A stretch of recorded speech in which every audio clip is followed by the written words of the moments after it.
Oh.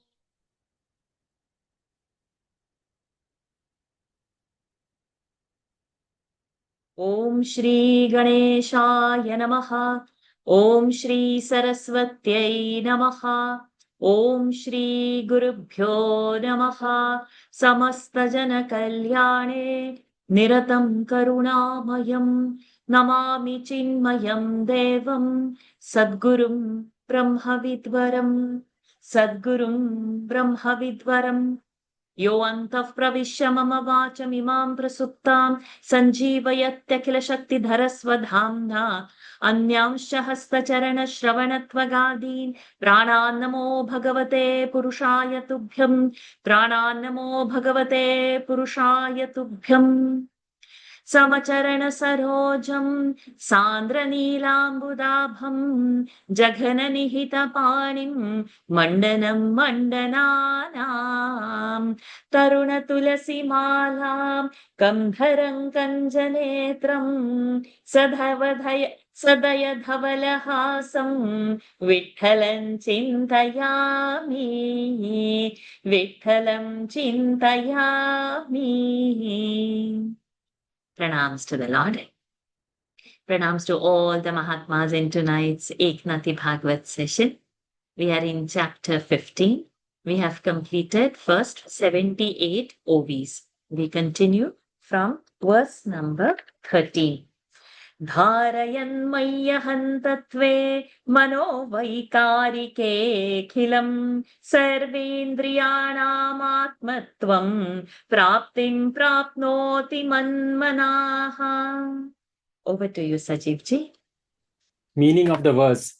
Prapti is the name of that occult power which can be attained by concentrating on ego as my form, which is limited by Maya, and also conceiving the nature of every organ to be essentially as Atman. 79.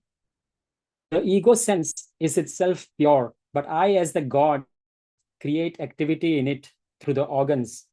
And OV 80. If the mind is concentrated on me, there is inspiration to the deities of various organs by way of unity with me. 81. So he is himself witnessing all the activities of the organs in the world and taking part also. The man concerned enjoys this glory of attainment of desired things. 82. So all the activities done by the organs of every being are actually being performed by him. And when this is being experienced by him, it is an occult power called Indriya Prapti.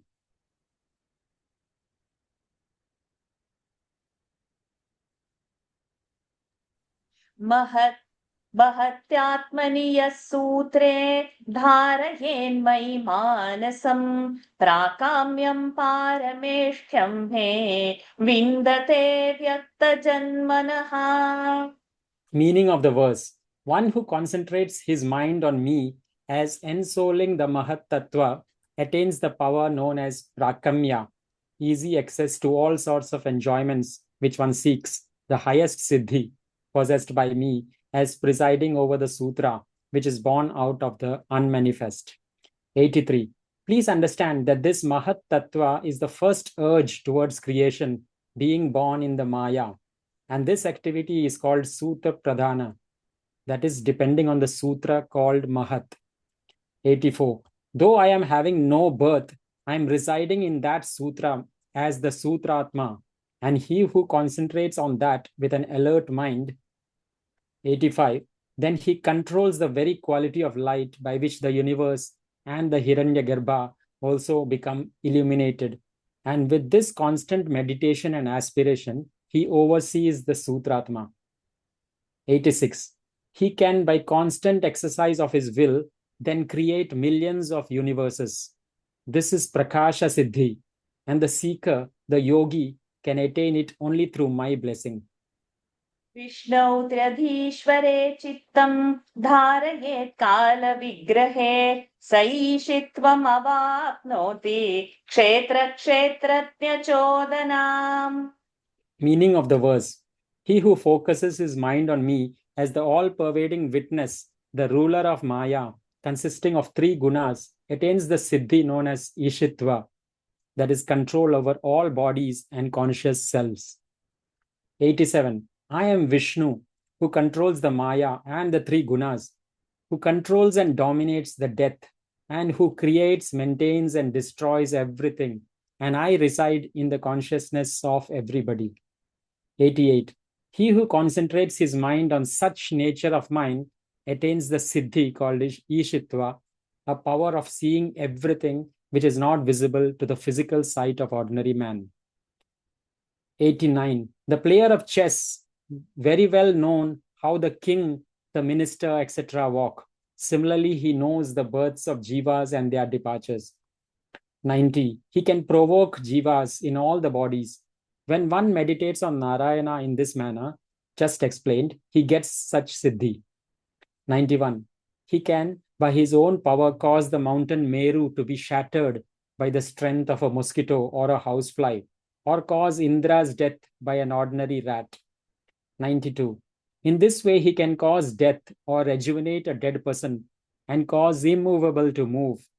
This kind of power is Ishitva, which is the nature of this siddhi. नारायणे तुरीयाख्ये भगवत् शब्द शब्दिते मनोमय्या दधद्योगी मद्धर्मावशितामियात्. Meaning of the verse: the yogi who concentrates his mind on me as the Lord Narayana, spoken as the fourth transcendental principle, beyond Virat or cosmic person, presiding over the physical plane, Hiranyagarbha presiding over the astral plane, and causal principle presiding over the causal plane, and called by the name of Bhagavan, acquires my virtues and attains the siddhi of Vashitva, non-attachment to all material objects. 93. There is the fourth state beyond the Jiva, Shiva, and the nature, the creation, which is called Narayana by persons of knowledge. 94. Similarly, Narayana is the name used to denote the fourth state of consciousness beyond waking state, dream state, and sleep. 95. Again, the fourth principle, which is beyond the three factors, that is the thing observed, the observer, and the act of observation, is called Narayana by men of knowledge through their experience. 96. I am the well-known Narayana, which is within the trinity of observer, etc., and still different from that trinity, and also not attached to it. 97. I am the Lord Narayana, in whom the six virtues and glories of fame, riches, desirelessness, wisdom, glory, and generosity are fully and permanently active. 98. When the seeker concentrates on me as this Narayana, he attains the siddhi by name Vashita. He is unattached, though busy in all activities, and non-enjoyer, though he enjoys all objects of pleasure. निर्गुणे ब्रह्मणि मयि धारयन् विशदं मनः परमानन्दमवाप्नोति यत्र कामो वसीयते. Meaning of the verse: focusing his pure mind on me as the Brahma, one attains supreme bliss, which is the siddhi called Kamavasayita, in which all desire ceases for good. 99. Sattva is the deity presiding on Chitta. Rajas controls the sense organs, and the objects of the sense organs are under the influence of Tamas, and these three enshroud the highest bliss. 100. On the highest bliss, these three qualities are being impediments, and one who discards these gunas and meditates on me, who am total Brahman beyond all qualities. 101. Attains that highest bliss in which all desires definitely leave him and are dissolved, which is possible for him in that state of meditation. 102. Just as the sunrise, the moon, and the stars fade away, so all the desires disintegrate when the man enters into the highest bliss. 103. When heaps of desires are gone in that divine bliss, the objects which give pleasures to the sense organs are also dissolved. 104.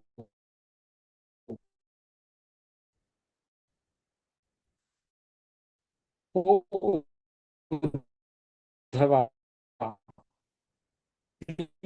the highest bliss is not attained. 105. I have just told you gaining which are not possibly gained independently by gods, human beings, and others without my grace. 106. Now I'm going to tell you how to attain the other powers in which the virtues, the gunas, and the intention of the seeker are necessary factors. Please listen with attention. श्वेतद्वीपपतौ चित्तं शुद्धे धर्ममये मयि धारयन् श्वेततां याति षडूर्मिरहितो नरः. Meaning of the verse. When a man concentrates his mind upon me as the chief of the white island with his pure mind, he becomes free from the 6 disturbances and becomes as pure and as fair as I am. 107. Sweeping aside the rajas and tamas with their effects, a man must all the time concentrate his mind on me, the Lord Sri Hari, the image of sattva quality. 108. Then he who becomes as sattvic as I am and is free from the 6 disturbances or urges, that is sorrow, allurement, old age, death, hunger, and thirst, which will not affect him at all. मय्याकाशात्मनि प्राणे मनसा घोषमुद्वहन् तत्रोपलब्धा भूतानां हंसोवाच शृणोत्यसौ.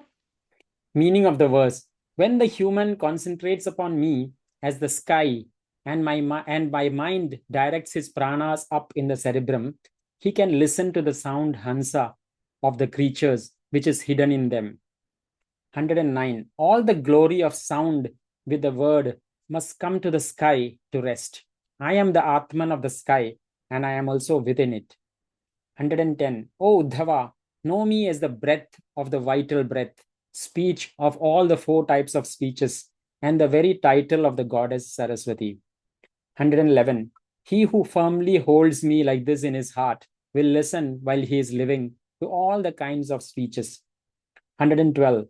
When a man meditates on me in his heart, accompanying sound, he can listen to secret discussions going on in the world, which is the power known as clairaudience. चक्षुस्त्वष्टरि संयोज्य त्वष्टारमपि चक्षुषी मां तत्र मनसा ध्यायन् विश्वं पश्यति सूक्ष्मदृक्. Meaning of the verse. By imposing one's sight on the Creator and the Creator on the eye, if a man meditates on me, there he can see the whole world by microscopic vision. 113. He who concentrates his mind on Savita, the sun, the Creator as me in his eyes, becomes himself the sun. 114. Thus the I, the sun, and me become one, and he becomes clairvoyant and sees the entire world. 115. He can at a time see all the 14 worlds. This is called the occult power of clairvoyance. मनोमयि सुसंयोज्य देहं तदनुवायुना मद्धारणानुभावेन तयात्मा यत्र वै मनः. Meaning of the verse. When the mind is tied up with me and the body also controlled by breath, the mind becomes concentrated in me, and so also the Atman by realization of unity with me. 116. The speed of mind is very great. Please remember that I am the mind of that mind. The seeker has to unite that mind together with breath control with me in the meditation. 117. Then the seeker can travel by his body anywhere according to his will. 118. The body goes where the mind goes. This is the power known as traveling by the speed of mind. यदा मन उपादाय यद्यद् रूपं बुभूषति तत्तद्भवेन्मनोरूपं मद्योगबलमाश्रयः. Meaning of the verse. When the mind wants to take any form of any being, it can do so by the power of my unity. 119. First, the attention should be riveted to the way in which the mind travels, and then mind itself should be directed to me. In that concentration, there is power beyond imagination. He who conceives to hold that power also in himself. 120. Contains within himself wholly that power of mind by which I hold and also dissolve all sorts of bodies and forms. 121. Thus, he attains my power by concentrating his body and mind in me, and then he can assume any form he desires. 122. He can take any form immediately, either of deities, men, or serpents, as he wills. This is my power of taking any form at will. Kama Rupa Siddhi. परकायं विशन् सिद्धः आत्मानं तत्र भावयेत् पिण्डं हित्वा विशेत् प्राणः वायुभूतषडङ्घ्रिवत्. Meaning of the verse: seeking to enter another body, the yogi who has controlled his breath as well as his organs and mind should conceive himself as present in that another body. Then his vital air in his astral body leaves his own physical body and, being united with the cosmic force, enters in the other body in a manner similar to a black bee passing from one flower to another. 123. While entering another man's body, the yogi should concentrate all his vital forces and project himself as dwelling in another man's body. 124.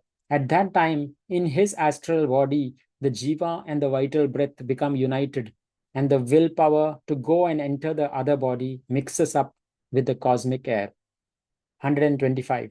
That unit of jiva and prana drops the identification with the former body, and entering the other wields the sense of I in that body.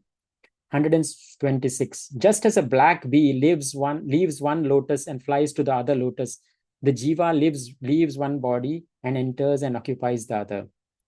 127. The Lord said, thus I have explained to you the process of transmigration of soul or jiva. Now please listen to the process of how to meditate on my real existence. 128. If the seeker concentrates on me as well as pervading God, he is able to enter his consciousness into another body without leaving his own physical body, because he is aware that he is himself present in all the bodies at one and the same time. 129. Eknath says, in the next verse, the Lord Narayana is explaining how to leave one's body at will and to have the siddhi to surrender one's life at one's own volition. पार्ष्ण्यापीड्यकुदं प्राणं हृदुरः कण्ठमूर्धसु आरोप्य ब्रह्मरन्ध्रेण ब्रह्मणीत्वोऽसृजेत्तनुम्. Meaning of the verse: having blocked his rectum with his heel and having pushed up the vital air successfully to his heart, chest, throat, and crown of head, and mentally forcing it upwards through the aperture known as Brahmarandhra to Brahma, the yogi should shed his body whenever he likes. 130. The willful shedding of one's own body consists of using yoga process to hold together all the vital forces and take them up to the aperture called Brahmarandhra, door to the abode of absolute reality. Please listen to the details. 131. The left heel should be pressed firmly on the rectum so that the downward flow of apana will be closed. 132. In the heart there is prana, which has a tendency to rise upwards. It should be controlled and directed downwards. 133. Thus, apana, being stopped from going down, turns upwards into the Swadhisthana chakra, while the prana turned downwards will also go up the same chakra. 134. Both the vital forces are untied in that chakra, and then further movement of these takes place in their unified state. 135. Thus, apana stops going downwards, prana stops going up from the heart towards the throat, and both open the entrance to the channel of energy called Sushumna, and entering it, start going straight up towards the crown. 136. Thus, when the Sushumna is conquered, they enter by proper sequence all the 6 chakras en route, and developing them fully, they break open the door called Kakimukha and reach up to the Brahmarandhra. 137. When they are neatly established there, the yogi can, at his own will, leave his body and go into another body or any place or state whatever he likes. 138. He can reach, conquer, and enjoy the stay in the glorious Vaikuntha, Kailasa, or Amaravati, or enjoy the great sovereign power of a king in his empire as soon as he so desires. 139. If he wants to remain in the absolute reality, Brahman, he will leave the identification with his body and become Brahman. 140. Thus, the man who collects all his vital forces and leaves his body at his will is called to have the power of willful death. The god of death obeys him. Viharishyan sura kride matsthav sattvam vibhavayet vimaneno patishtanti sattva vrittis surastriyaha. Meaning of the verse: seeking to sport on the sport ground of the gods in heaven, one should contemplate on pure sattva, constituting my personality. Then the heavenly apsaras, representing so many rays of sattva, wait on him with aerial cars ready to take him to heaven. 141. If the yogi is interested in the pleasures which the gods enjoy in heaven, he should concentrate upon the sattva quality inherent in me. 142. By that sattva, I have established gods in heaven, and it is proper that the yogi becomes totally sattvic. 143. If he wants to have the pleasures in the company of the heavenly damsels, he will have the body of gods and can enjoy their company in the heavenly chariots. Yatha sankalpayet buddhya yada va matparah puman mai satye mano yunjan tatha tat samupashnute. Meaning of the verse: devoted to me and focusing his mind on me, true of resolve as I am, the yogi duly attains that very object which he deserves whenever and in whatever way he wants it. 144. I am God with my sattvic power of thought, and I perform all my 145 actions with right resolve, and the yogi concentrates his mind on this aspect of mind, and as a result of this, he attains everything whenever and whatever he desires in any situation and in any undertaking. 146. In short, he who holds me as God of the right resolve in his heart, naturally, whatever desires he has in his mind are fulfilled through that quality of his mind. Yo vai madbhavamapannaha ishitur vashituh puman kudaschinna vihanyeta tasya chatya yatha mama.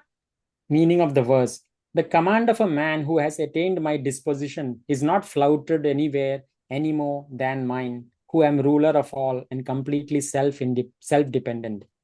147. If the yogi concentrates on me as the ruler of all and completely self-dependent God, he also becomes equally powerful.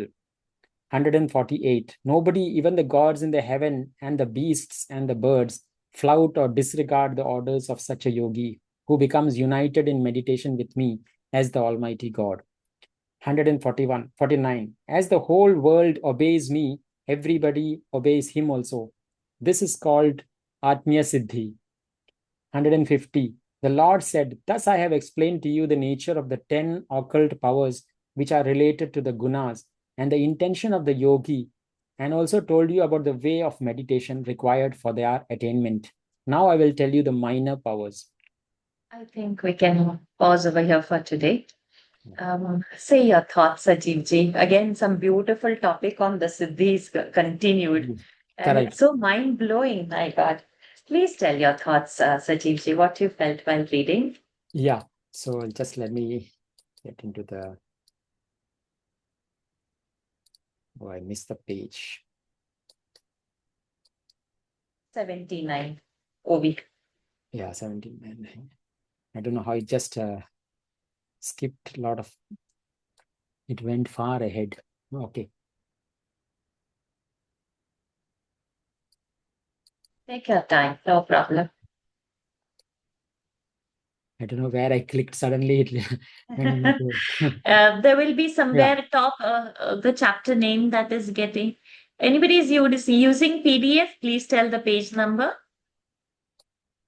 Oh, it went to page chapter 14. Now I have to go to 15. Okay. Okay. But I mean, this chapter, what I was 823 reading. is the page number, Sajivji. Which one? 823. Oh, thank you. Okay. So you can go forward. The one you left it is 823 page. Thank So you. probably, yeah. Thank you, Yeah. Nikhil. Yeah. So I'll go back to 70 there. Okay.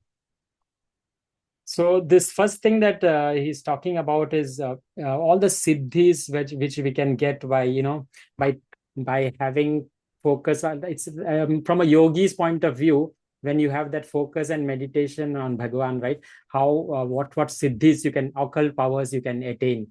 So some of these are very scary. I mean, he can go to the extent of like becoming God himself. Like you can see and hear things which nobody can hear. So I was talking about that power of clairvoyance and clairaudience and clairvoyance. That means clairvoyance is the ability to see things which others cannot see, and I mean which nobody can see, and hear sounds that also nobody. So some of these siddhis he's talking about attained by meditation, constant meditation, and chakras also.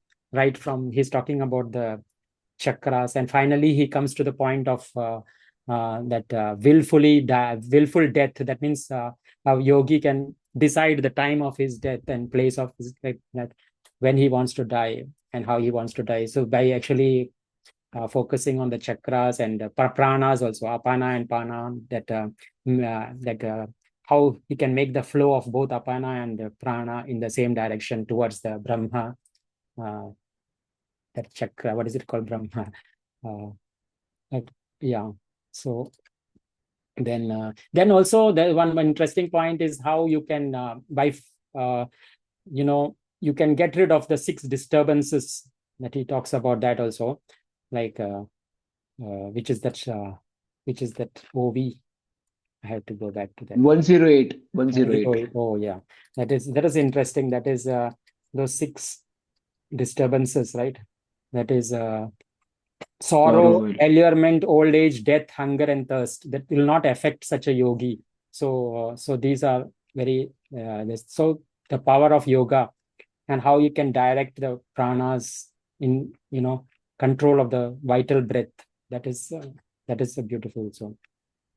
So mostly all these verses were talking about how you get such great powers, like even becoming like the sun. Savita, if you concentrate your mind on the sun, you become like the sun, and your eyes become like the sun and see the entire world.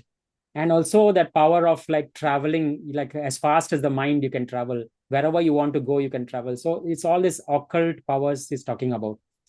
Today I think most of the verses were talking about this. Yeah.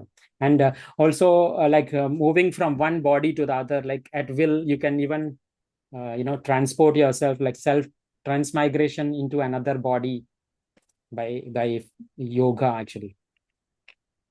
Just example of the black bee he gave, how it moves from one flower to the one lotus to the other. Yeah. So mainly I think that was Sushum, and Brahmarandra is that reaching up, that the point where actually you can exit the body, that he talks about that also.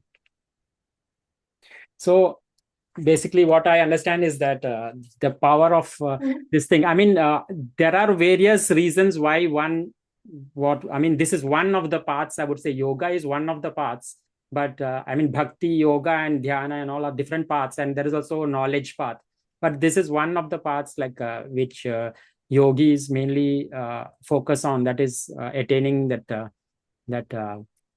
shakti by which they can control the chakras, pranas, and everything. So this is one of the paths of attaining that siddhi. So though some yogis are into this path, I mean there is bhakti and dhyana and knowledge also are the other paths. So I think that's what I gather. Very nicely summarized, Sajivji. Beautiful.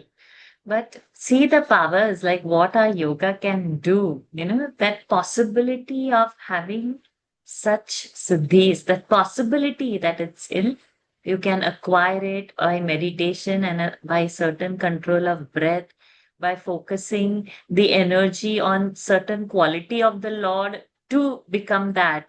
So that possibility, hearing that itself should give us the confidence that even if we don't want Siddhi and we have to go beyond that, the possibilities are infinite and only the sky is the limit for what we want to achieve. Because all these Siddhis look very fancy, right? Parakaya Pravesh and things like that. So at our level, what we can do? At our level, we can increase our only conviction and devotion. And because this is all from Bhagavad 11 Skanda, and Eknath Maharaj is giving his commentary. That means it is our Purana that is talking that this is a possibility. That means there is no other way to take it as a fairy tale, a story. It is a Shastra Vakya, that how you can achieve the Shastra is telling. So we have to come to the point of realization that it's not just simply said like that only. It's possible, and what effort I should take. When such magnanimous benefits are said, though I am not chasing a siddhi, I am wanting Lord. That means how much drudha so to intensify our sadhana, we can take this as our motivation. Not for the want of siddhi, but for the want of the Lord. There we should always keep reminding us. Beautiful. So tomorrow we continue from this 151 and we take it on. Okay. Fair enough. Let's do the closing. And anybody wants any other thoughts to be added? Srihari ji, Nikhila ji, Venkatesh ji. Just wanted to add one point on the fourth. This one, he was saying that he is Lord Narayana. I just wanted to check with you, Varshaji, that Narayana word and Turiya word, are these the same? Because Turiya is the fourth, this one, right? Jagrat, this one and all. So he is using the word Narayana. So I just wanted to check that is that the same thing as Turiya, point one. And point two, I just wanted to add this because I was hearing one particular discourse about how Hanuman was trying to, give a beautiful this one because Garuda and Sudarshan both got a little bit this one about their powers and how great they are, and how Hanumanji tried to subdue that by because for that Krishna had called Hanuman, it seems. So this is something which was new, and Hanuman went and fell at the feet of Krishna even before Garuda came over to that place. I did not know this story, only today I heard it, and I was trying to correlate that particular thing that at will, if you have that bhakti of the Lord, you can reach him at any point of time. So these are the 2 points I had to add. Okay. So for the first point, Turiya and Narayana is not same. Okay, something beyond that state, what state that is called as Turiya, which is not a state. Okay. Yeah. The for Narayana, we are giving it as a form name. For Okay. the formless, we have labeled Narayana. Now, when at a point of our meditation, if Narayana is our object of meditation, then we can say we are getting sarupyata. That means we become like Narayana because that was our desire and object of meditation. If our desire and object of meditation is that I want to be in Vaikuntha with Lord, that will be the salokyata, that kind of liberation. So Turiya, we cannot say it is as Narayana. Okay. This is point. And your point too, I'm not sure about the story you're mentioning, but I am wanting to highlight that Hanumanji had all the Ashtasiddhis. Yes. And he never used it for himself. And he constantly was a dasa of the Lord, servant of the Lord. And he never said the siddhi was his, and he said the Lord's bala was it. He never said it was his bala. So for the Garuda and the other, when you mentioned, the Garva was higher, whereas Hanumanji, there was no ego that the powers are his. So when you are dasa of the Lord, Lord becomes the dasa of the dasa. So that is the thing. So when, in the Hanuman Chalisa, we say Ashtasiddhi, huh? Okay. Yes. So he is the Ashtasiddhi holder, but he doesn't claim that. He attributes it to the Lord. So all his siddhis we could see when he's crossing the ocean, then through the Surasa, and then through the mouth he goes and he comes out becoming small. But in Lanka he Right. becomes so bigger than the biggest. Then his tail goes endless. Then he can burn everything. So all these are siddhis, right? He can go from there.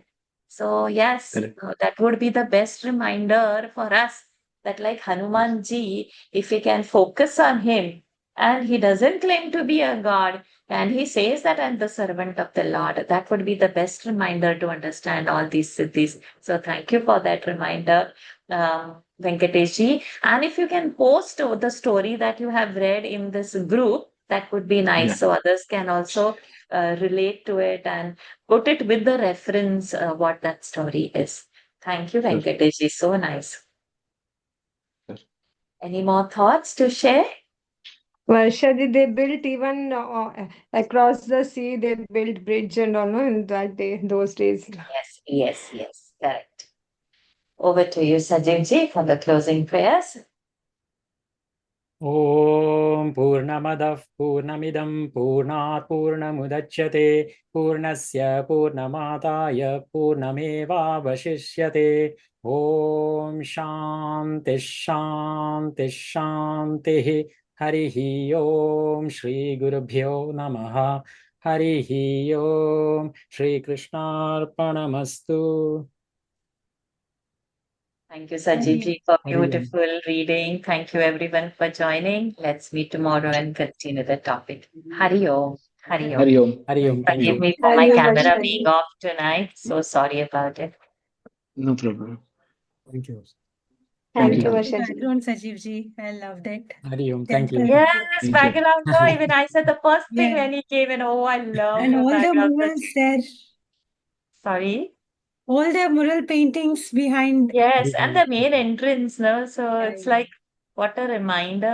What a reminder. You should never change this background, Sajib ji, for this. Oh my God.